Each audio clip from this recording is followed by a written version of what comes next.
साक्षात् परब्रह्म तस्मै श्री गुरवे नमः।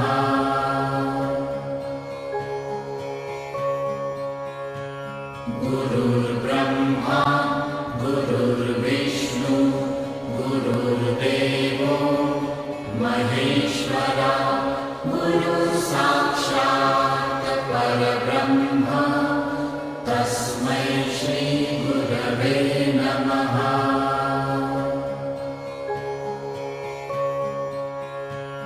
गुरुर्ब्रह्मा गुरुर्विष्णु गुरुर्देवो महेश्वरा गुरुसाक्षात्